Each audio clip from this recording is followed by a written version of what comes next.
UI minta maaf undang akademisi pro-Israel Peter Berkowitz, akui kurang cermat. Universitas Indonesia, UI, meminta maaf setelah menuai kritik karena mengundang akademisi pro-Israel, Peter Berkowitz, dalam acara PSAU Pascasarjana 2025. Direktur Humas, Media, Pemerintah, dan Internasional UI, Ari Afriansyah, mengakui pihaknya kurang cermat dalam memeriksa latar belakang lengkap pembicara tersebut.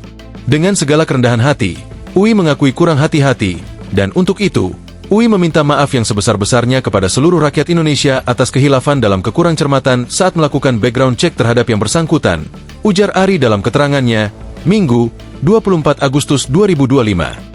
Peter Berkowitz diundang Kampus Kuning untuk membawakan orasi ilmiah dalam kegiatan pengenalan sistem akademik Universitas Program Pascasarjana UI 2025 di Kampus UI, Depok, Jawa Barat, Sabtu, 23 Agustus 2025. Berkowitz adalah akademikus keturunan Yahudi yang mendukung Zionisme di Palestina.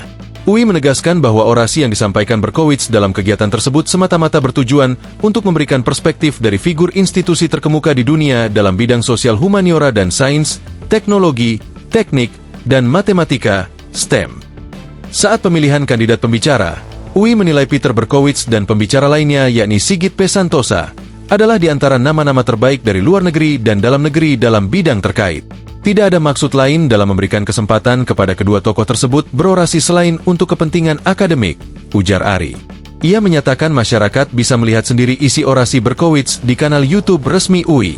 Di sana, isi orasinya murni terkait topik yang diminta UI. UI juga menyatakan akan terus berkomitmen sesuai dengan perjuangan bangsa Indonesia dalam menghapus penjajahan dan akan melakukan perbaikan dalam semua lini tata kelola universitas untuk menjamin iklim kebebasan akademik dan demokrasi.